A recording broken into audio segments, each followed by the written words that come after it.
Hello dear, आपका स्वागत है इस वीडियो लेक्चर के अंदर।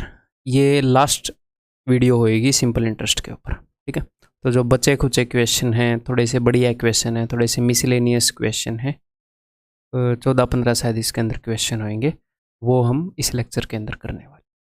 ठीक है, तो आप सिंपल इंटरेस्ट के बारे में सब कुछ सीख चुके हो, तो आगे जो भी क्वेश्चन आएंगे मेरे बताने से पहले उनको खुद करने की कोशिश करना, अपना दिमाग दौड़ाना, थोड़ा सा टाइम देना। अगर क्वेश्चन ना हो तो कोई दिक्कत नहीं है, नहीं हो तो भी ये मत मानना कि मैं सब कुछ कर चुका हूँ, मेरे से क्वेश्चन नहीं हुआ।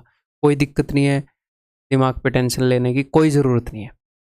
ठीक है, तो स्टार्ट करते हैं, उसके बाद मेरी एक्सप्लेनेशन देख लेना। बिकॉज एग्ज़ाम में ये नहीं है कि एग्ज़ाम में जब आप जाओगे तो आप यहाँ पर फर्स्ट टाइम में क्वेश्चन कितने सोल्व कर रहे हो, कितने नहीं कर रहे हो, ये मैटर नहीं करता।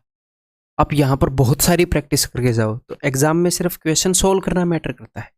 ये तो नहीं मैटर करता ना कि किसी ने आधा सिलेबस करके एग्ज़ाम कवर कर दिया, किसी ने पूरा सिलेबस करके एग्ज़ाम कवर कर दिया, किसी ने 5 बार सिलेबस करके एग्ज़ाम क्लियर कर दिया, तो इसने आधा करके कर दिया, ये बढ़िया है। एग्जामिनर ऐसे नहीं करने वाला। तो यहाँ पर जम के प्रैक्टिस करेंगे। अगर फर्स्ट टाइम में कोई क्वेश्चन ना निकले आप लोगों से तो कोई दिक्कत नहीं है, बार बार उसको करेंगे तो एग्ज़ाम में तो निकलेगा ना। और वही मैटर करता है कि एग्ज़ाम में निकलेगा कि नहीं। ठीक है, लेट्स क्विट। मेरे मुँह का एक बाल मेरे को ऐसे दिख रहा है, दिखने दो भाई। चलो करो, इस क्वेश्चन को करने की कोशिश करो। जो इस टाइप के क्वेश्चन है, वेटेड एवरेज एक आगे कंसेप्ट आएगा, तो वेटेड एवरेज के अंदर भी हम उस कंसेप्ट से भी एक क्वेश्चन कर सकते हैं, लेकिन यहाँ पर मैं वेटेड एवरेज वाले कंसेप्ट से नहीं बताऊंगा, यहाँ पर दूसरे कंसेप्ट से बताऊंगा। Sudeep invested 1/8 of a certain sum at 5% per annum and 3/5 of the sum at 6% per annum and the remaining sum at 10% per annum। तो सुदीप ने किसी रुपये को 3 हिस्सों में बांटा है, एक जगह 1/8, एक जगह 3/5, एक जगह बचा हुआ। तो मैं क्या करूँगा, मैं यहाँ पर सिचुएशन क्रिएट करूँगा, मैं अज्यूम कर लूँगा उस सम को। ठीक है, तो हम जो सम अज्यूम करेंगे वो ऐसा अज्यूम करेंगे कि जो 8 से भी डिवाइड हो और 5 से भी डिवाइड हो। तो 8 5 40, इनका प्रोडक्ट ले लो। तो मैंने टोटल सम अज्यूम कर दिया 40। भी सुदीप के पास 40 रुपये थे, तो 40 का 1/8 क्या होएगा, 5 रुपये उसने 5% पे दे दिए। 3/5, इसका 3/5 क्या होगा, 5 8 40, 8 दिए 24, 24 रुपये इसने 6% पे दे दिए। 24 और 5 29, 40 में से 29 गए 11 रुपीज़ इसने 10% पर दे दिए। ठीक है, अब यहाँ पर देखिए, अगर मैं 5 का 5% निकालूंगा तो मुझे मुश्किल होगी डेफिनेटली 5 का 5% निकालने में। तो मैं क्या करूँगा, मैंने जो सम अज्यूम किया था उसमें हर जगह मैं 2 0 ऐड कर दूंगा ताकि परसेंटेज निकालने में दिक्कत ना हो। अब 500 का 1% 5 है, तो 5% कितना होगा, 25।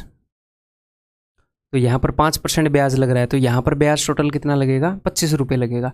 यहाँ पर ब्याज कितना लगेगा, इसका 6% यानी कि 24 सिक्के 144। यहाँ पर ब्याज कितना लगेगा, इसका 10% यानी कि 110। तो नेट ब्याज कितना लगा, 279। यही लगा, 5 4 9 4 2 4 1 7, 279। ठीक है, तो हमने जो सिचुएशन मानी है उस सिचुएशन के हिसाब से नेट ब्याज इतना लगा है तीनों सिचुएशंस में मिला के। और प्रिंसिपल अपना ये है, इन्होंने क्या बोला, इन्होंने बोला है, और हमने जो ब्याज निकाला है वो 1 साल का निकाला है। 5% जो इंटरेस्ट रेट है वो 1 साल की है, 5% पर एनम, 6% पर एनम, हमने 1 साल का ब्याज निकाला है। तो हमारी सिचुएशन के हिसाब से ये 1 साल का ब्याज है। एग्जामिनर बोल रहा है कि भैया इस तरीके से उसने रुपए दिए 2 साल के लिए, तो टोटल ब्याज इतना लगा। अगर 2 साल का टोटल ब्याज इतना है एक्चुअल रुपयों में, तो 1 साल का ब्याज कितना होएगा। ये एक्चुअल रुपयों में 1 साल का ब्याज है, ये हमने जो यूनिट मानी उनमें 1 साल का ब्याज है। तो 279 की जगह ये है। तो देख लेते हैं एक्चुअल चीज़ें कितनी गुना है। 1 यूनिट की वैल्यू ये होगी, 279 यूनिट की वैल्यू ये है, तो 1 यूनिट की वैल्यू ये है। और हमने निकालनी है 4000 यूनिट की वैल्यू, तो ये लो जी गुणा में 4000, ये आपका आंसर है। 100 लोगे जो भी आएगा। ठीक है, 9 से कैंसिल आउट हो रहा है ये। ठीक है, 9 3 27, 9 एकम 9, 9 एकम 9, 9 8 72, 9 6 54, 31 से ये 6 पर जाएगा और 2 से ये 3 पर जाएगा, तो 4 दिए 12,000, 12,000 इज द आंसर। 12,000 रुपये लिए थे और उनको 3 हिस्सों में दिया गया था 12,000 रुपये को। अब उसी तरीके से इस क्वेश्चन को कर दो, इसका मतलब आपको क्वेश्चन आ गया, फ्री हो जाएगा। एग्जैक्टली सेम क्वेश्चन है।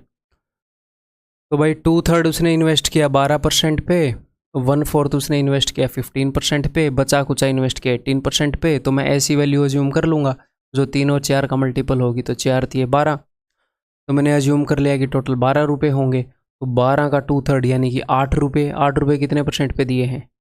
12% पे। इसका 1/4 यानी कि 3 रुपये। 3 रुपये कितने परसेंट पे दिए?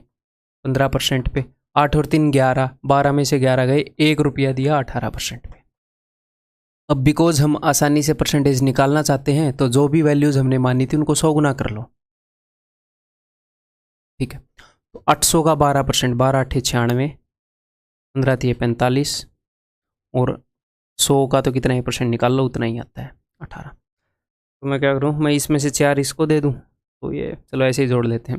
4 5 11 और 8 19, 1 और 4 13 1 14 1 15 159। ऐसे ही बार बार करके ऐसे ही फास्ट हो रखा है। तो टोटल ब्याज 159 रुपये लगा है अगर हम ये वैल्यूज एज्यूम करें इस रेट के हिसाब से 1 साल का।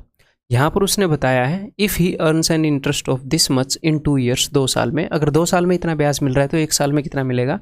1 साल में मिलेगा जी इतना। 159 यूनिट की वैल्यू है ये, तो 1 यूनिट की वैल्यू क्या होगी? ये।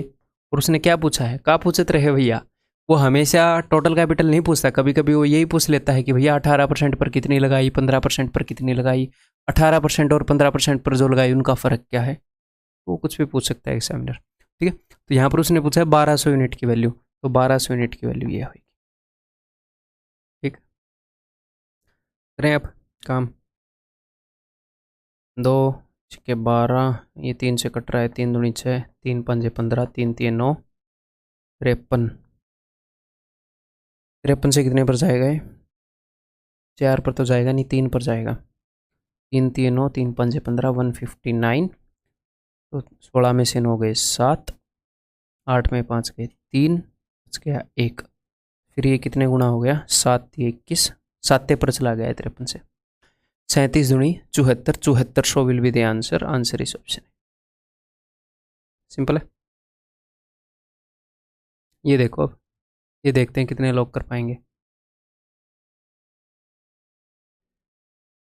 A person invested a sum of 10,500 at X% per annum, okay, at simple interest, and a sum of 13,500 at X plus 2% per annum. If the total interest earned on both the investment for 3 years, तो 3 साल में इतना ब्याज हमें मिला है, तो मैं पहले तो सिचुएशन को 1 साल पर ले आऊँ, मैं इसको 3 से डिवाइड कर दूँ कि 1 साल में कितना ब्याज मिल रहा है, 1 साल के लेवल पर हैंडल करेंगे, है ना। तो 3 से मैं इसको डिवाइड कर रहा हूँ, तो हमारे पास आ जाएगा 2550। This divided by 3 is equal to 2550, ठीक है। तो 2550 रुपये टोटल ब्याज मिल रहा है 1 साल में। अब ध्यान से सुनो, ये ब्याज हमें कैसे मिला? हमने 13,500 का तो एक्स प्लस 2% निकाला, 10,500 का x% निकाला। तो यहाँ पर प्रॉब्लम पता है क्या आ रही है? यहाँ पर x प्लस 2% है, यहाँ पर x% है। अगर रेट सेम होता तो भी बात बन जाती, या प्रिंसिपल सेम होता तो भी बात बन जाती। तो क्यों ना रेट को सेम कर ले। ब्याज जो लगा है वो इसका x% लगा है और इसका x प्लस 2% लगा है, यानी कि इसका x% और इसका x प्लस 2% मिलाकर इतना होता है। तो मैं ये करूँगा, ये 2 मेरे को गड़बड़ कर रहा है, तो मैं इसका 2% अलग से निकाल लेता हूँ। इसका 2% कितना होगा? इसका 1% 135 है ना। तो 2% कितना होगा? 270। तो मैं इसमें से अगर 270 घटा दूँ, अब ध्यान से सुनिएगा, हमारे पास इसके अंदर क्या है? इसका x% है और इसका x प्लस 2% है, तो मैंने इसका 2% घटा दिया। अभी जो वैल्यू आएगी, 15 में 7 गए 8 और 22, ये जो वैल्यू आई है ये सिर्फ x% है, क्योंकि 2% मैं घटा चुका हूँ इसका। तो ये x% है किसका? इसका और इसका, दोनों का। इसका x% प्लस इसका x%। तो जोड़ दो यहाँ पर सारे सम को, 13,500 और 10,500, टोटल कितना हो गया? 24,000। तो 24,000 का x% है, और x क्या है? रेट। तो देख लो ये 24,000 का कितना परसेंट है। 24,000 का 1% कितना होएगा भाई? 240। तो इसमें देख लेते हैं 240 कितनी बार आएगा। दैट्स इट, ये एक्स की वैल्यू है। ठीक है, तो एग्ज़ाम में हम बहुत कम लिखेंगे इन क्वेश्चंस को करते हुए, लेकिन मैं बोल बोल के आपको समझा रहा हूँ जो चीज़ें हमारे दिमाग में होनी है ना। पेन में क्या पता चाय की कब कमी पड़ जाए तो बहुत ज़्यादा यूज़ नहीं करना। शॉकिंग देखो, 12×2 = 24, 12×1 = 12, 12×9 = 108, 19/2 यानी कि 9.5%। This is the value of X. ने क्या पूछा है, उसने पूछा है then the rate of interest on the second investment. ये जो सेकंड इन्वेस्टमेंट है इसकी रेट ऑफ इंटरेस्ट पूछी है, यानी कि x+2 की वैल्यू पूछी है, x की नहीं। तो 9.5 पर नहीं मारना, 2 और जोड़ दो इसमें 11.5, ऑप्शन डी। क्लियर है? ये क्वेश्चन करने की कोशिश करो, फिर देखते हैं कितने लोग करेंगे।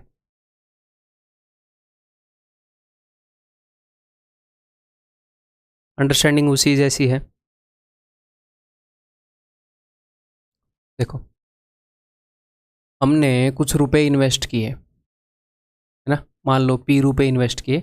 यहाँ पर जो रुपए इन्वेस्ट किए हैं वे 18,600 हैं, बट मैंने मान लिया मैंने P रुपए इन्वेस्ट किए X% पर एनम के रेट पे, और फिर इससे डबल रुपए इन्वेस्ट किए 2P रुपए, इस रेट पे X+2% पर एनम पे।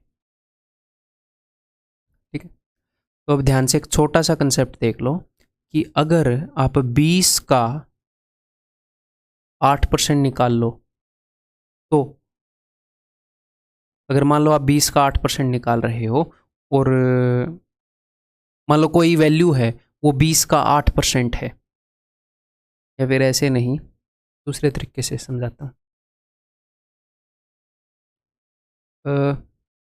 मान लो 40,000 है, 40,000 के ऊपर मान लो आप 5% रेट ऑफ इंटरेस्ट से रुपए दे रहे हो, तो 40,000 के ऊपर आप 5% के हिसाब से ब्याज कैलकुलेट कर लो, या फिर 20,000 के ऊपर 10% के हिसाब से ब्याज कैलकुलेट कर लो, बात सेम ही है। समझ रहे हो? 40,000 के ऊपर 5% के हिसाब से रेट कैलकुलेट ब्याज कैलकुलेट कर लो, या 20,000 के ऊपर 10% के हिसाब से। मैंने यहाँ पर हाफ किया तो यहाँ पर डबल कर दिया, या फिर आप क्या करो 10,000 के ऊपर 20% के हिसाब से ब्याज कैलकुलेट कर लो, फर्क नहीं पड़ता, सेम ही बात है।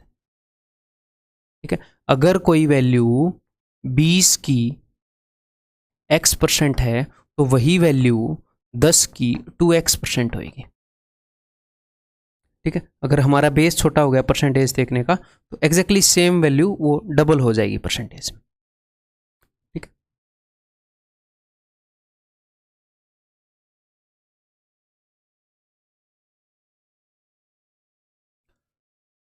तो यहाँ पर जो हम ब्याज कैलकुलेट कर रहे हैं वो हम 18,600 पर कैलकुलेट करना चाहते हैं, इसलिए मैं आपको ये कंसेप्ट सिखा रहा हूँ। तो यहाँ पर जो हमें ब्याज लगेगा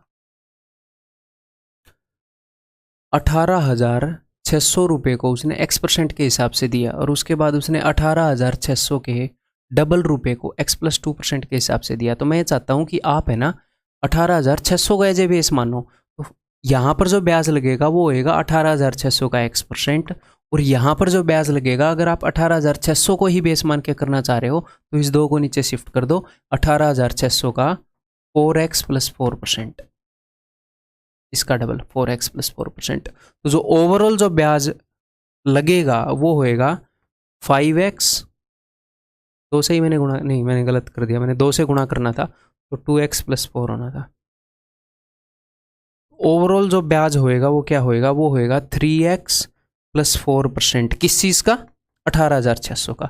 ओवरऑल इतने परसेंट ब्याज लग रहा है। अब हम यहाँ पर देखते हैं, पिछली बार हमने क्या किया था, हमने रेट को सेम कर लिया, यहाँ पर भी x वहाँ पर भी x सॉल्व करने के लिए। अब की बार हमने प्रिंसिपल को सेम कर लिया। ठीक है, if the total interest earned on both the investment for 3.5 year, दोनों इन्वेस्टमेंट के ऊपर टोटल इतना ब्याज अर्न हुआ है 3.5 साल में। तो हम देख लेते हैं एक साल में कितना ब्याज अर्न हुआ है।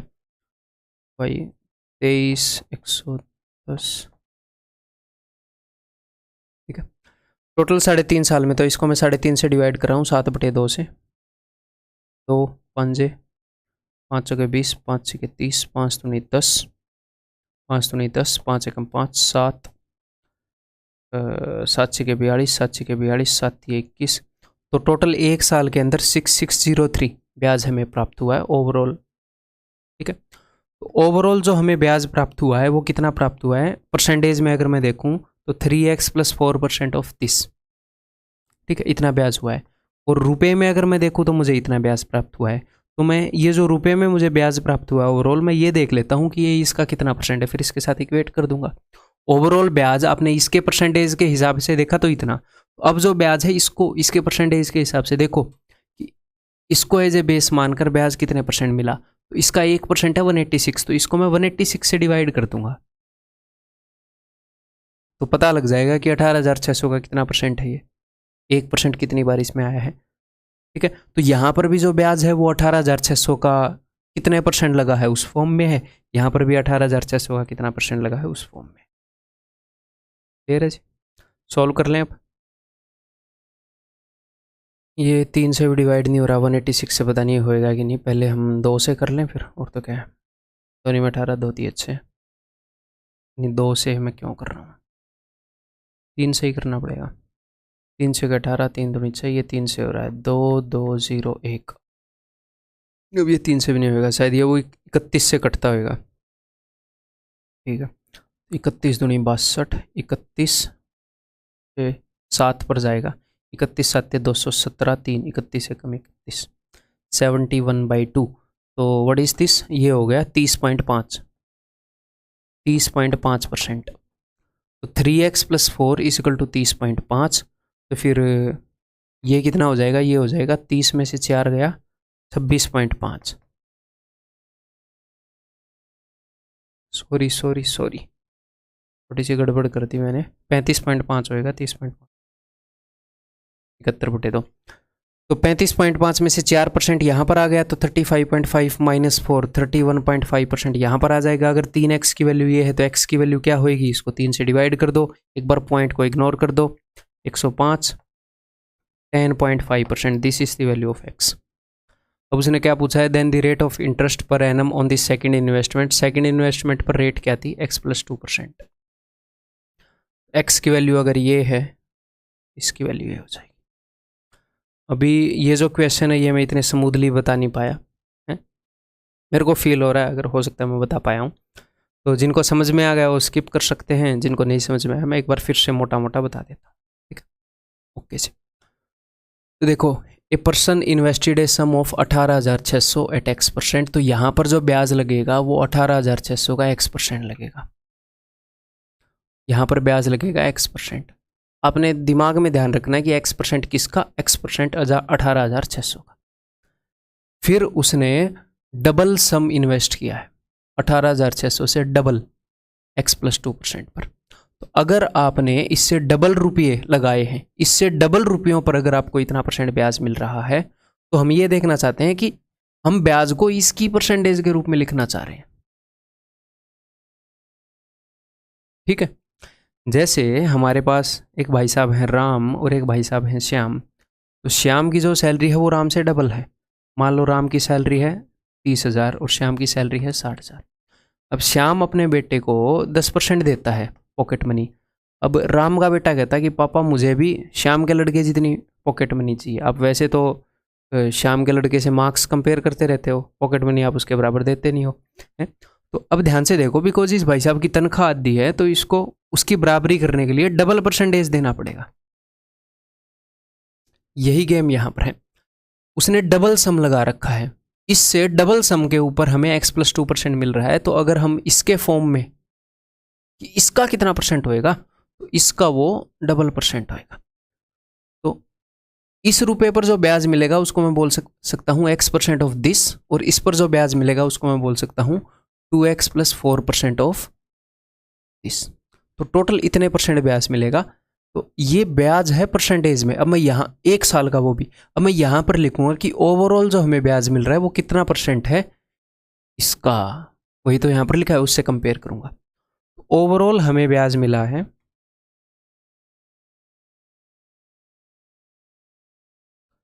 3.5 साल में इतना, तो मैं इसको 3.5 से डिवाइड करूंगा, तो ये आपको अगर याद हो तो कितना आया था, 3 से गया था ना 6603, तो मैं बार बार डिवाइड थोड़ी करूंगा। 3.5 साल में इतना ब्याज आया था, हमने 3.5 से इसको डिवाइड किया 3.5 से, तो 6603 आया। तो ये जो इंटरेस्ट आया है 1 साल का, अब मैं इसको लिखूंगा कि ये कितने परसेंट है उसका। तो उसका 1% 186 है, बस इतने परसेंट हो गया। इससे मैंने कंपेयर किया था और यहाँ पर आ गया था 35.5। आगे आप निकाल ही लोगे वैल्यू, यहाँ पर आंसर आ गया था ऑप्शन डी। ठीक है। द सिंपल इंटरेस्ट, बहुत ही आसान क्वेश्चन, आप इजीली कर लेंगे। The simple interest on a sum of money will be 600 after 10 years. किसी सम के ऊपर विल भी मतलब कि हो जाएगा, जो साधारण ब्याज है वो 10 साल में 600 रुपये हो जाएगा। ठीक। If the principal is trebled after 5 years, तो 10 साल में 600 रुपये ब्याज हो जाना चाहिए था, लेकिन इन्होंने क्या किया, ये क्या बोल रहे हैं कि अगर प्रिंसिपल को 5 साल के बाद 3 गुना कर दें। तो भाई सिंपल सी बात है, देखो पहले 5 साल तो बातें नॉर्मल चली, अगले 5 साल नहीं चली। तो अगर 10 साल में 600 रुपये ब्याज हो रहा है तो 5 साल में 300 रुपये ब्याज होएगा। 5 साल में नॉर्मली 300 रुपये ब्याज होएगा। और यहाँ पर ब्याज अगर पी रुपये पर लग रहा था तो अब ब्याज 3p, 3 गुना प्रिंसिपल पर लग रहा है। तो 3 गुना रुपये पर ब्याज लगाओगे तो 3 गुना ब्याज लगेगा। तो जब इन्होंने प्रिंसिपल को 3 गुना किया तो ब्याज भी 3 गुना हो जाएगा। तो नॉर्मली 5 साल में 300 रुपये ब्याज होना चाहिए, अब 900 रुपये ब्याज हो जाएगा। तो ओवरऑल ब्याज कितना हो जाएगा, 1200 रुपये 10 साल में। ठीक।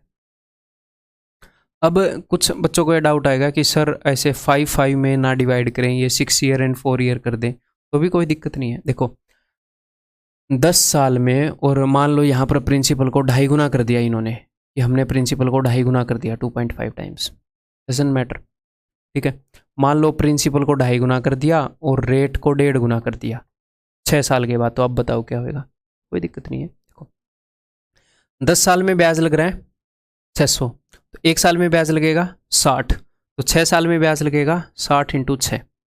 तो नॉर्मली यहाँ पर ब्याज 60 रुपये ही लगना चाहिए, नॉर्मली 1 साल का ब्याज 60 है, लेकिन इन्होंने प्रिंसिपल को कर दिया 2.5 गुना। तो ये लो भाई, ब्याज भी 2.5 गुना हो जाएगा, 5/2 टाइम्स हो जाएगा। इन्होंने रेट को भी 1.5 टाइम्स कर दिया, तो इंटरेस्ट भी, ये चीज़ मैं आपको पहले बता चुका हूँ, simple interest is directly proportional to principal rate and time. ये जितनी गुना होती जाएंगी सिंपल इंटरेस्ट उतने गुना होता जाएगा। तो 1 साल का ब्याज अब आगे से इतना हो जाएगा, और हम 4 साल के ब्याज की बात कर रहे हैं। ये लो, ठीक है, फिर हम कैलकुलेट कर लेंगे। तो आपको समझ होनी ज़रूरी है, ये क्वेश्चन मैंने अभी ऑन द स्पॉट बनाया था, तो आपको समझ होनी ज़रूरी है। कंसेप्ट्स को मैं जिस तरीके से समझा रहा हूँ, इनको बार बार जब आप करोगे तो कैसा भी क्वेश्चन आएगा आप कर लोगे। If ₹1000 is invested at 5% per annum simple interest, if the interest is added to the principal after every 10 years. 1000 रुपये इन्होंने इन्वेस्ट कर रखे हैं 5% पर एनम के हिसाब से, हर 10 साल में ये इंटरेस्ट को प्रिंसिपल में ऐड कर रहे हैं। ठीक है, तो पहले 10 साल तो चलें, तो रुपए कितने थे 1000, 10 साल के बाद ऐड होएगा, तो 10 साल में ब्याज कितना होएगा 5% के हिसाब से, 10 साल में 10 5 50, 50% ब्याज। तो 10 साल के अंदर वो रुपए जो हैं वो 1500 हो जाएंगे, है ना। 1000 रुपये के 1500 बन जाएंगे, 50% ब्याज लग चुका होगा। अब ये बोल रहे हैं कि 2000 रुपये कितने साल में होंगे।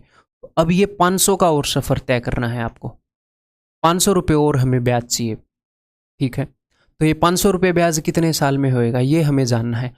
तो 1 साल में कितना ब्याज हो रहा है देख लो, रेट है 5%, तो इसका 5% कितना है 10% है 150, 5% 75, 5% 75, हर साल 75 रुपीज़ ब्याज हो रहा है। तो 500 रुपये ब्याज इकट्ठा करने में कितना टाइम लग जाएगा, 25 से कट जाएगा, है ना। 25 दिए 25 दूनी 20/3, यानी कि 62/3 ईयर्स, 6/2 साल और लगेंगे। 10 साल यहाँ तक पहुँचने में लगे, 6/2 साल और लगेंगे, 16/2 साल लगेंगे।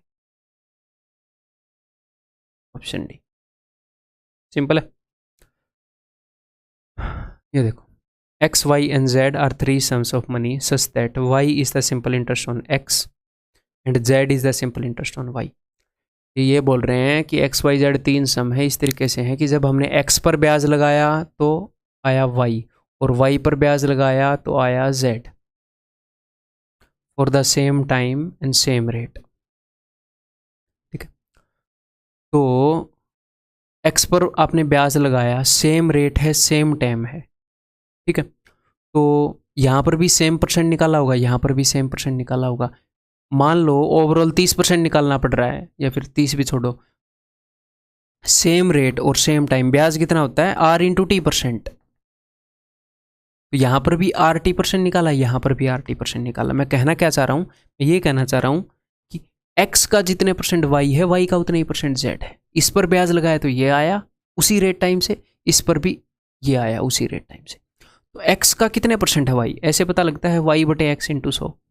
और Z कितने परसेंट है Y का, ऐसे पता लगता है Z बाई Y। तो ये दोनों बराबर है। Y X का जितने परसेंट है वो बराबर है Z Y का जितने परसेंट है। यहाँ पर हमें मिल गया y square is equal to X Z, that's it. y square is equal to Z X. ठीक है जी, बताओ क्वेश्चन। बढ़िया क्वेश्चन है, तुक्का नहीं मारना है। कई बच्चे ऐसे करते हैं कि वो कुछ भी कर देते हैं, मतलब कि बिना लॉजिक के उनका आंसर बस मैच हो जाता है, फिर उनको लगता है कि आंसर तो आ गया ना, अब आगे बढ़ते हैं।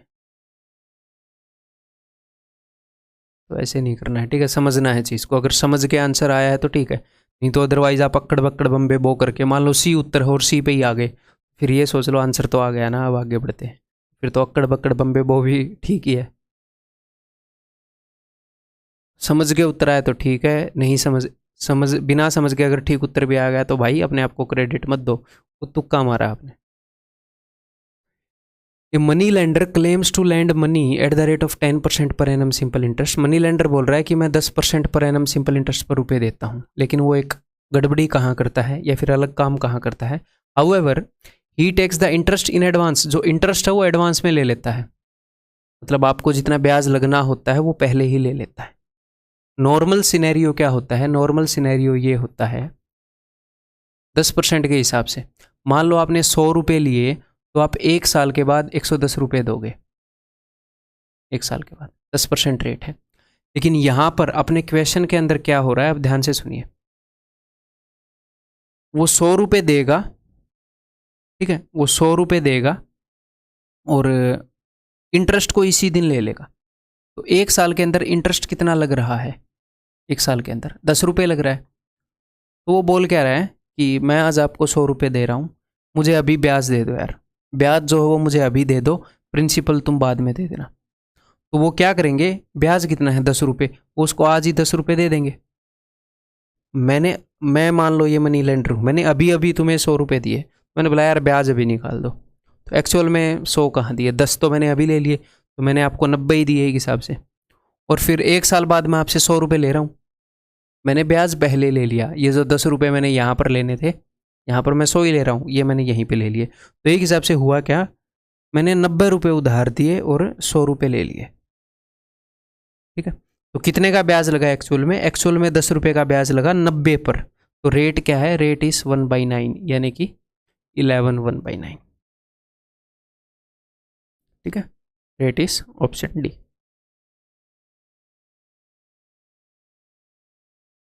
Arya and Sonu invested ₹5472 for 4 years and 3 years respectively. आदर के साथ इन्होंने इन्वेस्ट किया है। If the total simple interest received by both of them is ₹6912 and the rate charged by them is in this ratio, at what rate did Arya invest? तो ऐसे question में हम क्या कर सकते हैं, मैं ये मान लूँगा एक्चुअल जो रेट है वो हो सकता है इसकी 1.5 गुना हो, इसकी 2 गुना हो, हमें नहीं पता, लेकिन मैं ये मान लूँगा कि एक्चुअल रेट यही है 3 और 5, ठीक है। तो मैंने इसको एक्चुअल रेट मान लिया। तो आर्या ने 5400 रुपये 4 साल के लिए 3% पर दिए, मैंने मान लिया कि 3% ही रेट है, तो 4 दिए 12, तो 12% ब्याज मिलेगा उसको, है ना। तो 4 दिए 12, 12% किसका, इसका, तो मैं इसका 12% निकाल रहा हूँ। 54 इंटू 12, 12 चौके 48, 12 पंजे 60 और 4 64, आर्या को इतना ब्याज मिलेगा। देन सोनू भाई ने 3 साल के लिए 5% रेट पर दिया, तो 3 पंजे 15, 15% उसको ब्याज मिलेगा इसका, तो इसका 15% कितना हो जाएगा, 1080, ठीक है। ओवरऑल ब्याज कितना मिलेगा, ओवरऑल ब्याज मिलेगा भाई 1728। लेकिन एक्चुअल में ओवरऑल ब्याज कितना मिला, एक्चुअल में ओवरऑल ब्याज मिला इतना। तो जो एक्चुअल वैल्यू है वो इसकी कितने गुना है, मैं ये देखना चाह रहा हूँ। तो ये है 4 गुना, 17 चौके 68, 4 गुना। तो यानी कि हमने जो रेट मानी थी ना, एक्चुअल रेट उसे 4 गुना है। हमने जो रेशियो है उसी को एज ए रेट कंसिडर कर लिया, लेकिन एक्चुअल चीज़ें 4 गुना निकली। यानी कि जो एक्चुअल रेट है वो इसकी 4 गुना है। एक्चुअल में यहाँ पर 12% और यहाँ पर 20% होनी चाहिए। अब वो क्या पूछ रहे हैं कि आर्या ने अपनी राशि को कितने पर इन्वेस्ट किया, तो आर्या ने इन्वेस्ट किया है 12% पे। That is option B. ठीक है।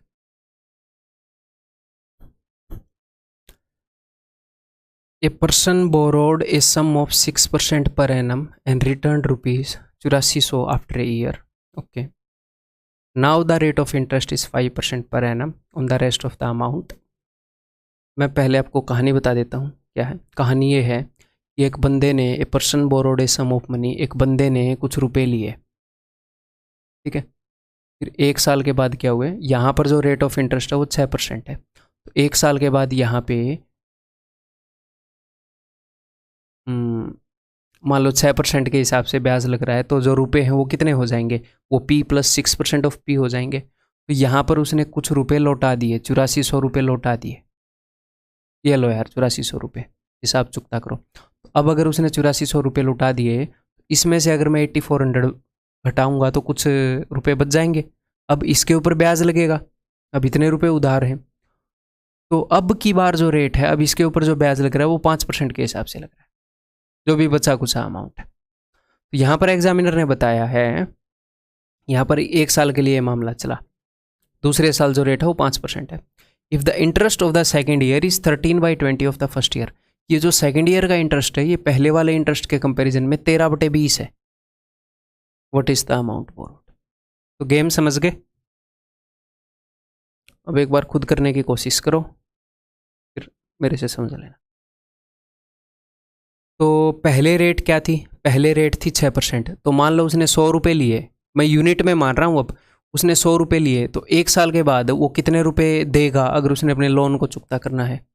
1 साल के बाद 106 रुपये हो गए, 106 रुपये उसको देने चाहिए। अब 106 रुपये में से कुछ रुपए, यहाँ पर मैं वो रुपए लिख रहा हूँ जो उसने 8400 रिटर्न किए थे, उसने कुछ रुपए, लेकिन मैं 8400 क्यों नहीं लिख रहा, क्योंकि एक्चुअल में 100 रुपये थोड़ी लिए थे, ये तो मैंने यूनिट मानने हैं। अगर उसने 100 यूनिट रुपए लिए तो 106 यूनिट रुपए हो गए 1 साल के बाद। तो मुझे पता नहीं उसने कितने यूनिट रुपए लौटाए, मैं कितने यूनिट रुपए लौटाए ये मैं निकाल लूँगा, ताकि मैं उसको 8400 से कंपेयर कर पाऊँ। तो उसने कुछ रुपए लौटा दिए, तो कुछ रुपए बच गए होंगे यहाँ पे, पता नहीं कितने लौटाए, कुछ बच गए होंगे। तो यहाँ पर ब्याज 6% के हिसाब से लगा और यहाँ पर ब्याज लगा 5% के हिसाब से। लेकिन यहाँ पर जो ब्याज था वो इसका 13/20 था। तो यहाँ पर ब्याज कितना लगा बताओगे जरा। यहाँ पर ब्याज लगा 6 रुपये, तो यहाँ पर ब्याज कितना लगा होगा, यहाँ पर ब्याज लगा होगा 6 का 13/20, यानी कि 3.9 यूनिट। यहाँ पर 6 यूनिट ब्याज लगा, यहाँ पर 3.9 यूनिट ब्याज लगा। सेम यूनिट में मैं इसको लेकर आया हूँ। तो यहाँ पर जो ब्याज लगा है वो 5% है, यानी कि ये जो 3.9 यूनिट है ये इसका 5% है। तो मुझे अगर ये चीज़ चाहिए, किसी चीज़ का 5% 3.9 है, तो मुझे वो चीज़ चाहिए, तो 20 से गुणा करूँगा, 20×5 = 100। तो इसका 20 गुणा करोगे तो 78।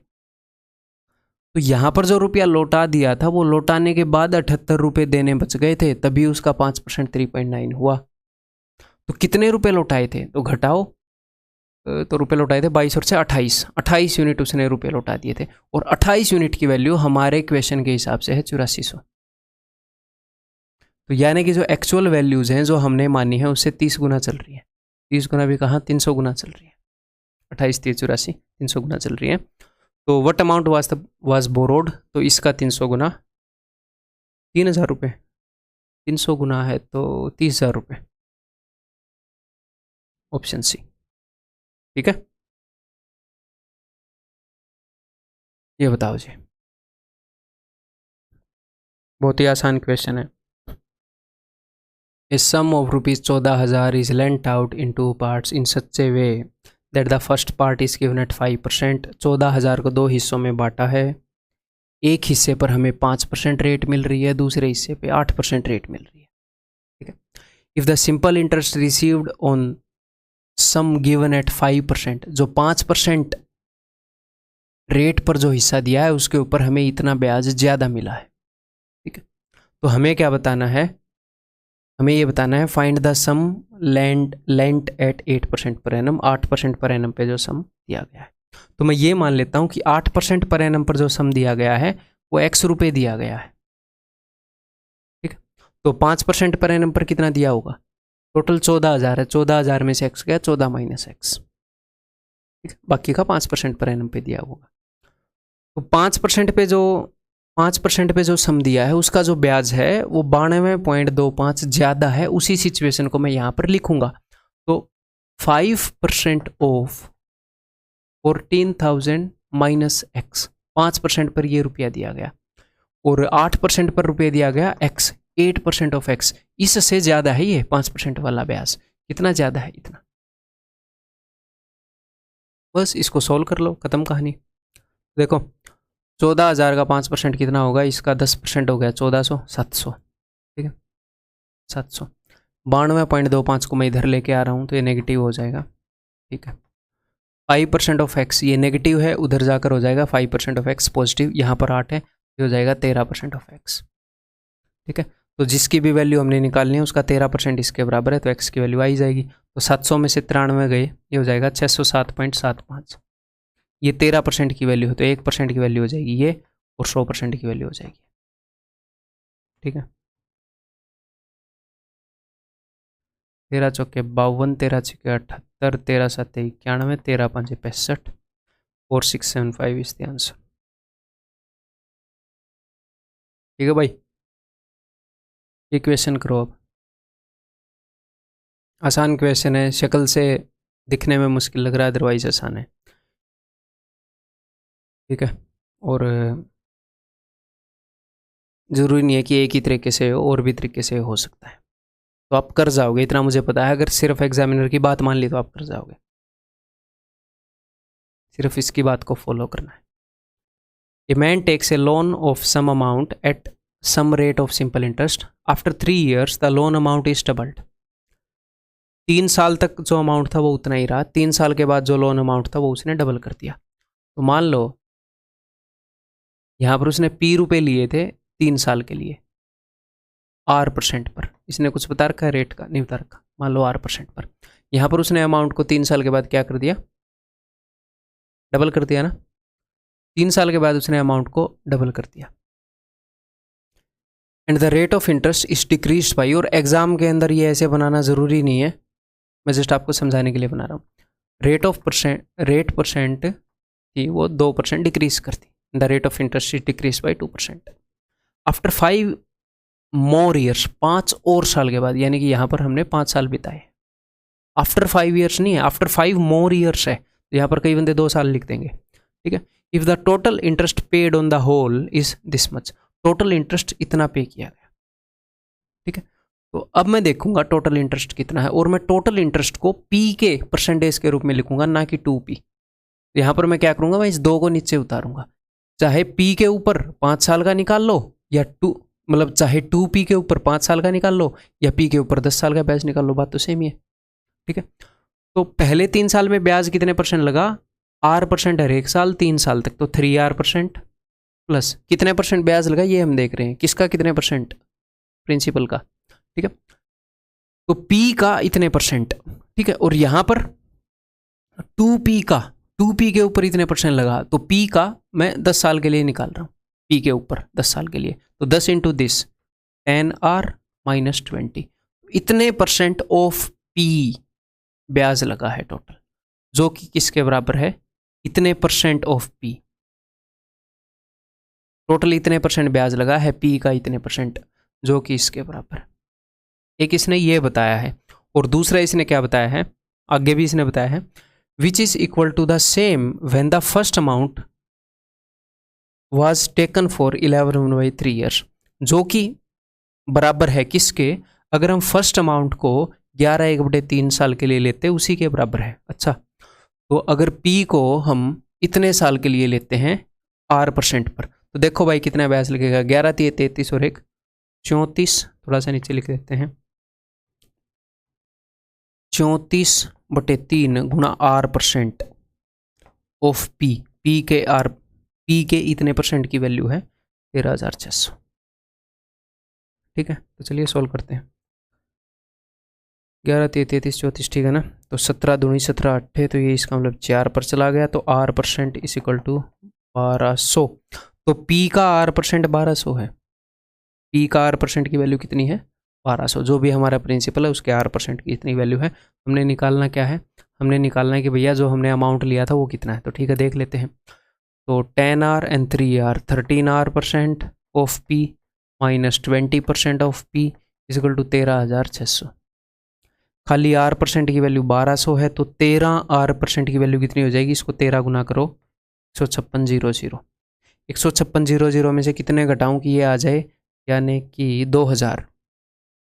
यानी कि 20% ऑफ पी की, ये हर एक परसेंटेज पी की फॉर्म में चल रहा है। 20% ऑफ पी जो कि फर्स्ट वाला अमाउंट था, 20% of P is equal to 2000। 100 गुना है तो 100% की वैल्यू 10,000। तो पहले जो अमाउंट लिया था वो 10,000 था, बाद में जो अमाउंट लिया वो 20,000 था। इसने पहले वाला अमाउंट पूछा है, द लोन टेकन इनिशियली। तो answer will be option C. ठीक है, दैट्स ऑल। आपका सिंपल इंटरेस्ट खत्म हो गया। तो इससे आगे हम स्टार्ट करेंगे कंपाउंड इंटरेस्ट, अगला जो टॉपिक है। और ये वाली अंडरस्टैंडिंग भी उसके अंदर काम आएगी सिंपल इंटरेस्ट की है। उसके अंदर सिंपल इंटरेस्ट को कंपाउंड इंटरेस्ट से कई इक्वेशन के अंदर कंपेयर किया जाएगा। तो अगर सिंपल इंटरेस्ट को एक बार फिर से आप पीडीएफ को सोल्व करना चाहें, साथ साथ में आपने इक्वेशन सोल्व किए हैं तो फिर से आप सोल्व कर सकते हैं। तो कंपाउंड इंटरेस्ट में आपको हेल्प मिलेगी। ठीक है, जो परसेंटेज है,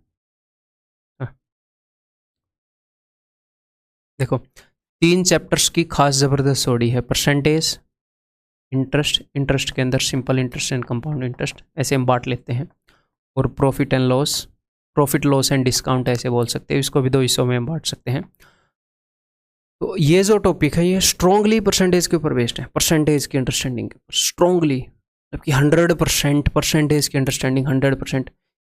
इन टॉपिक्स का खुद का भी कंसेप्ट है, बट वो परसेंटेज के अराउंड ही प्ले होता है। तो जब आप इन 3 टॉपिक को करो ना, तो आप क्या बेस्ट आपके लिए क्या होएगा, जब आपने परसेंटेज को किया तो इसको 2 या 3 बार कर लो, एक बार तो मत करो। देखो परसेंटेज किया, फिर दोबारा परसेंटेज किया, बेसिक से वीडियो देख लो, आपको दोबारा से सीखने को मिलेगा, थोड़ी सी स्पीड में देख लो, कोई दिक्कत नहीं है। और पीडीएफ को भी मिनिमम 2 बार तो करना ही है। फिर उसके बाद जब आप इंटरेस्ट को करो, तो जब आप सिंपल इंटरेस्ट कर रहे हो तो इसको 2 बार कर लो, उसके बाद कंपाउंड इंटरेस्ट स्टार्ट करो, फिर उसको 2 बार कर लो। तब तक क्या होएगा, आपकी परसेंटेज की अंडरस्टैंडिंग भी बढ़ रही है इनके थ्रू। प्रॉफिट एंड लॉस करोगे तब तक काफ़ी स्ट्रॉन्ग परसेंटेज की अंडरस्टैंडिंग हो जाएगी। फिर इसको भी 2 बार कर लो, फिर डिस्काउंट वाले पोर्शन को भी 2 बार कर लेना है। बाकी सारे चैप्टर्स को आप एक एक बार कर सकते हो, पूरे कोर्स को ख़त्म कर सकते हो, फिर पूरे कोर्स को रिपीट करना है।